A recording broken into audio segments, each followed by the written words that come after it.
आहेस त्याच्यामुळे हाय असं म्हटलं पाहिजे, पण आज आपल्या चॅनलमध्ये आलेला आहेस त्याच्यामुळे नमस्कार आणि खूप स्वागत आहे तुमचं आमच्या चॅनलमध्ये. सगळ्यात आधी आपल्याला म्हणजे वैभवकडून पोलीस भरती कशी केली जाते किंवा जे इच्छुक असतील ज्यांना पोलीसमध्ये जायचं असेल त्यांच्यासाठी एक खूप चांगलं मार्गदर्शन भेटणार आहे, त्यामुळे तुम्ही हा व्हिडिओ नक्की शेवटपर्यंत बघा.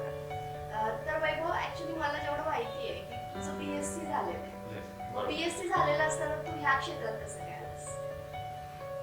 पहिलं तर माझं स्वप्न होतं पहिल्यापासूनच की डिफेन्स सेक्टर डिफेन्स सेक्टरमध्ये जावं. डिफेन्स सेक्टरपासून माझी पॅशन होती पहिल्यापासून. तर मी 12वीत असताना पण एक CDS नावाची एक्झाम असते डिफेन्स सेक्टरची, ती पण ट्राय केली होती. त्यातून आपल्याला नेव्ही, एअरफोर्स आणि आर्मीमध्ये ऑफिसर लेवलला जातात. तेव्हा ती क्रॅक झाली नाही, थोडंसं मार्गदर्शन कमी पडलं मला. त्यानंतर मी BScला ॲडमिशन घेतलं आणि प्रायव्हेट सेक्टरमध्ये माझं करिअर करायचं ठरवलं होतं. पण मी जसं BSc कम्प्लीट करून IT सेक्टरमध्ये जॉबला लागलो, मी 9 महिने काम केलं. माझी कंपनी पुणे स्टेशनला होती. पण ते काम करताना मला असं जाणवलं की अरे हे काम माझ्या पर्सनॅलिटीला सुटेबल होत नाही. आणि तिथेच मला एक म्हणजे माझ्या लाईफचा एक टर्निंग पॉईंट झाला. त्या म्हणजे जे ऑफिसची बिल्डिंग होती, त्या ऑफिसच्या बिल्डिंग मध्ये ATM मध्ये काम करणारा एक मुलगा होता. तर तो UPSCचे प्रिपरेशन करत होता आणि आमची जाता संवाद होत होते, भेट होत होती.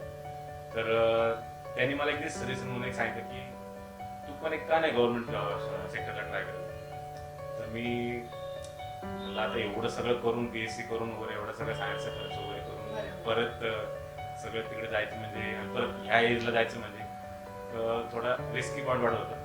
मी त्याचा एक आदर्श समोर ठेवून, कारण की तो स्वतः त्याची 27 एज असताना त्याने HDFCचा जॉब सोडून UPSCची प्रिपरेशन चालू केली होती.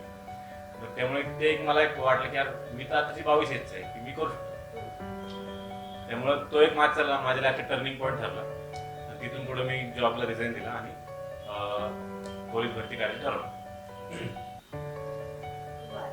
त्याच्यामुळे एक पॅशन आपण म्हणू शकतो की पॅशन तुला या क्षेत्रापर्यंत घेऊन आलेलं आहे. जेव्हा तुझी पोलीसमध्ये भरती झाली, जेव्हा तुला म्हणजे तू परीक्षा दिली आणि पोलीसमध्ये तुझी भरती झाली, त्यावेळेला तुझा आनंद कसा होता? कारण जसं की तू आता सांगितलंस की ह्या एज मध्ये जाणं डिफिकल्ट किंवा रिस्क वाटत होतं, ते रिस्क घेणं कितपर्यंत योग्य असं तुला वाटलं? हा, रिस्क घ्यायला पहिली भीती वाटली होती, पण त्यानंतर जसं सिलेक्शन झालं तसं वडिलांचा आणि आईवडिलांचा जो आनंद बघून जे समाधान भेटलं ते पैशात बोलण्यासारखं नाही, ते म्हणजे ते अगणित आहे, बोलण्यासारखं नाहीच. पण आणि त्याचबरोबर समाजात जी रिस्पेक्ट भेटली की आतापर्यंत काहीच ओळख नव्हती माझी स्वतःची, की आतापर्यंत फक्त वडिलांच्या नावाने ओळखत होते. पण जेव्हा ते वर्दी अंगावर आली की नाही, तेव्हा की पुणे शहर पोलीसला वैभव गदे नावाचे एक पोलीस म्हणून निवड झालेली. म्हणजे गावातून पण एक पहिलाच पोलीस होतो. आमचं एक गाव छोटे जवळच राजनाई खालो रेल्वेच्या इकडे, त्या गावातून पहिला पोलीस झालो. त्याची पण मला जाणीव नव्हती की बाबा मी तिकडे पहिला पोलीस झालो म्हणून. एक 2 वर्षानंतर जेव्हा मी पहिल्यांदा गावात पोलीस झाल्यानंतर जेव्हा गेलो काही कामानिमित्त, तेव्हा मला कळलं की गावात कोणच पोलीस झालेलं नाही माझ्याशिवाय. त्यामुळे तो एक वेगळा आनंद लागला. आणि जीवनाच्या प्रत्येक टप्प्यावर ती रिस्पेक्ट भेटत चालली. खूप आनंद, खूप द्विगुणित झाला मला. म्हणजे तुमच्या गावामध्ये फर्स्ट तूच आहेस की जो पोलीसमध्ये भरती आहे. अरे वा, छान. बरं, आता जसं की तुला एक टर्निंग पॉईंट भेटला आणि तू पोलीस भरती झालास, ठीक आहे, पण मग तुला गायडन्स कुठून भेटलं की पोलीस भरतीसाठी काय प्रोसेस असते किंवा काय करावं लागतं, या सगळ्या गोष्टी मग तुला कुठून कळल्या? हा, ऍक्च्युली 2017ला मी 17ला पोलीस झालो. मी प्रिपरेशन केली ते 2015 पासून. तर तेव्हा एवढं सोशल मीडिया वगैरे तेवढं नव्हतं जास्त, आणि युट्यूबचा पण वापर त्यावेळेस कमी लोक करत होते. आणि मी स्वतः जे जॉबला होतो ते जॉबमध्ये मी स्वतः डिजिटल मार्केटिंग पण स्वतः करत होतो. त्यामुळे थोडंसं जरा काही गोष्टी माहीत होते किंवा ऑनलाईन काही गोष्टी मिळू शकतात. आणि त्या मित्राकडून मला गव्हर्नमेंट जॉब काय असं तो सगळं कळालं होतं. आणि मग मी युट्यूबला सर्च करून थोडंसं ह्याच्याबद्दल ह्याची प्रोसेस काय असते, रिटर्न फिजिकल काय असतं हे जरा माहिती घेतली. आणि जसं माझ्या भावाकडून पण मला खूप सपोर्ट भेटला की माझ्या भावांनी मला 2-4 त्याचे मित्र एक पोलीस भरती करत होते ऑलरेडी, त्यांची ओळख करून दिली. आणि मग मी त्यांना जॉईन होऊन जसं हे चालू केलं, प्रोसेस चालू केली भरतीची, की मग त्यांच्याकडून मला कळत गेलं की बाबा ग्राउंड काय असतं, ग्राउंडला नक्की ग्राउंड किती मार्केट असतं, रिटर्न किती मार्केट असते, त्यासाठी क्लास कुठे लावायचे वगैरे सगळं त्यांच्याकडून कळालं मला.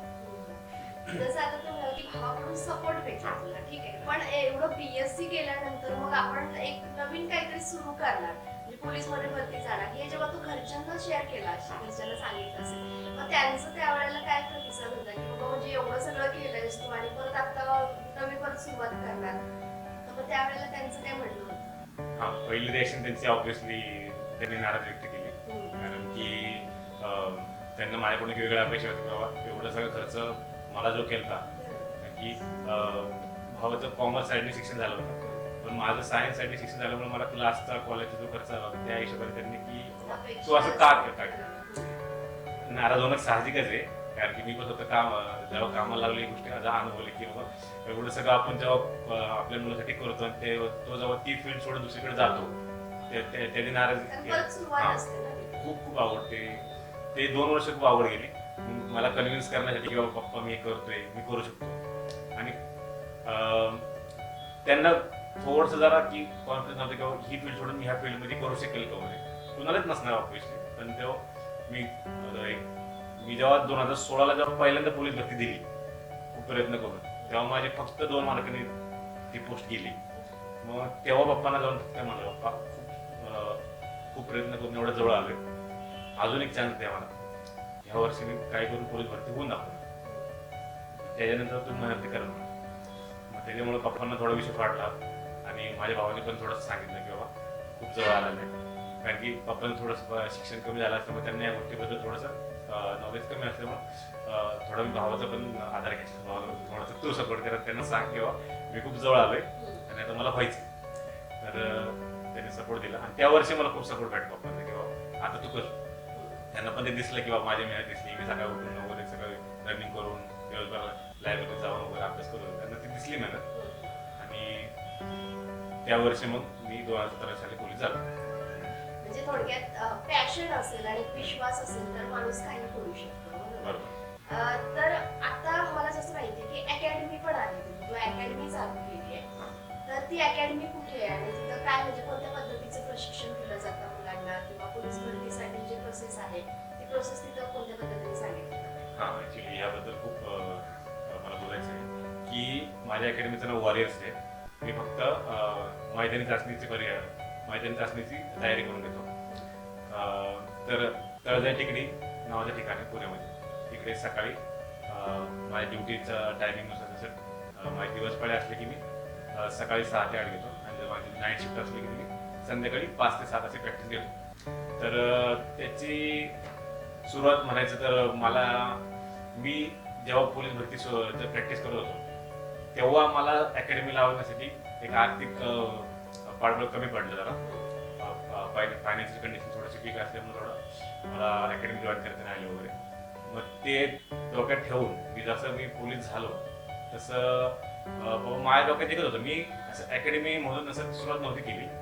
डोक्यात एकच होते किंवा माझ्या मार्गदर्शनाखाली किंवा जे गरजवंत लोक आहेत, गरीब लोक आहेत, त्यांना पोलीस भरती करायची इच्छा खूप आहे, फक्त मार्गदर्शन नसतं आणि थोडंसं फायनान्शियल इश्यू पण असतो की त्यांच्यासाठी काहीतरी आपण केलं पाहिजे की बाबा त्यांना थोडं ऍटलिस्ट नॉलेज तर देऊ शकतो आपण कसं आहे काय ते. मग ते डोक्यात ठेवून फक्त सुरुवात केली आणि जसं माझ्याकडे मुलं येत गेली सगळी आणि माझी संख्या वाढत गेली वगैरे, मग ते एक अकॅडमिक स्वरूप दिलं त्याला. आणि सुरुवातीला तर मी कोणाकडूनच पैसे नव्हते घेत, कारण स्वतः मी त्या परिस्थितीतून आलो असल्यामुळे मला जाणीव होती किंवा पैशाचा खूप प्रॉब्लेम असतो लोकांकडे. आपण एक समाजकार्य म्हणून किंवा माझं स्वतःचं पॅशन होतं भरतीचं म्हणून किंवा आपण काहीतरी लोकांना दिलं पाहिजे, आपण झालोय तर आपल्याकडून पण लोक काहीतरी शिकून गेले पाहिजे, हे हिशोब ठेवून मी चालू केलं त्याकडे. त्यामुळं आणि अजून पण सुरू आहे. आणि फक्त या वर्षीपासून मी खूप माफक दरात 400 रुपये महिना अशी मुलांकडून फीस घेतो. अच्छा, या वर्षीपासून म्हणजे ह्याच्या आधी मोफत शिक्षण सुद्धा दिलेलं आहे? Yes, बरोबर.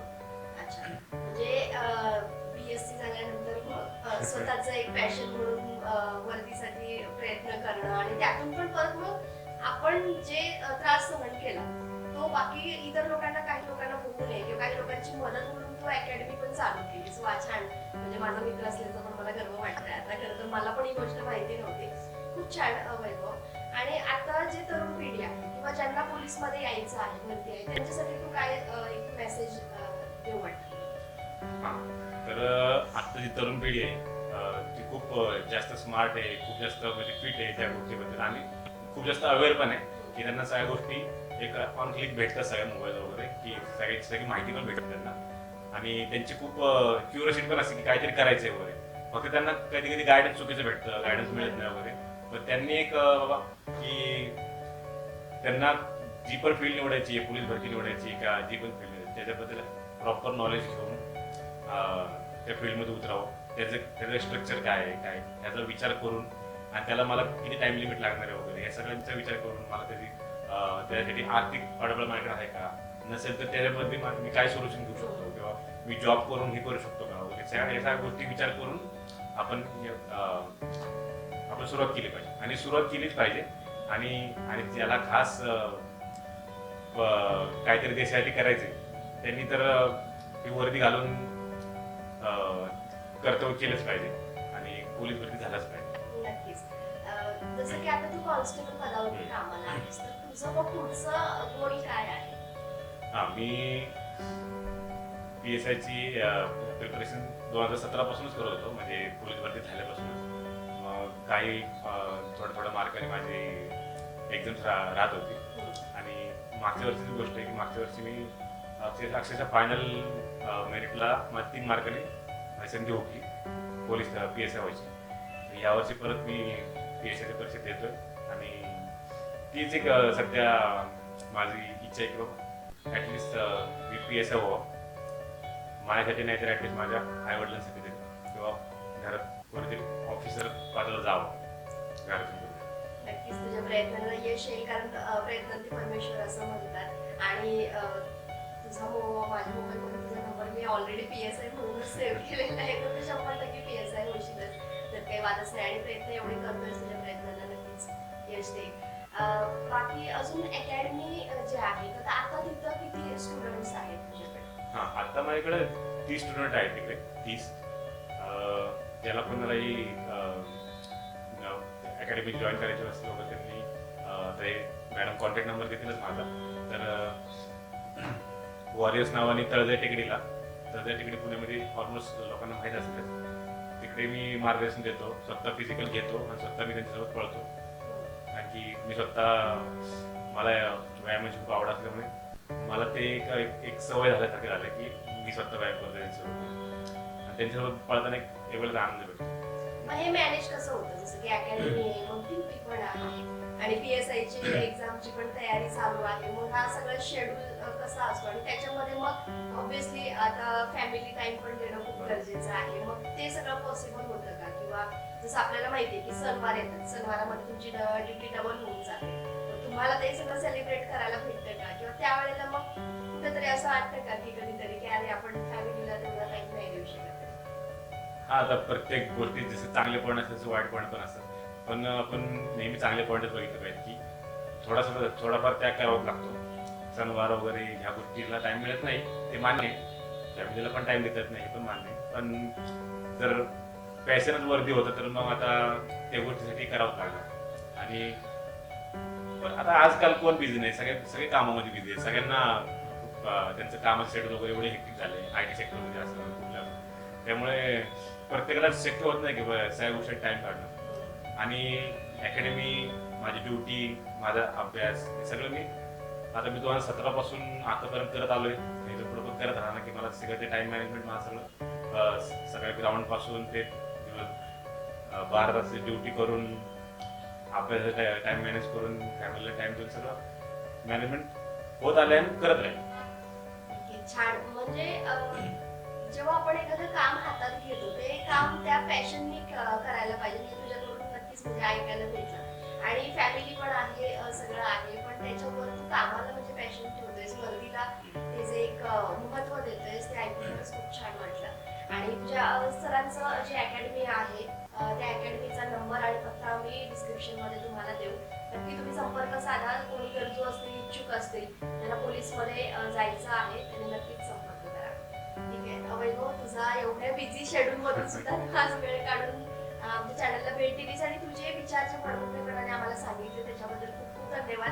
आणि तुझी जी PSI ची एक्झामची तयारी चालू आहे त्याच्यासाठी आमच्या मनमोकळा पूर्ण टीम कडून तुला खूप शुभेच्छा. धन्यवाद.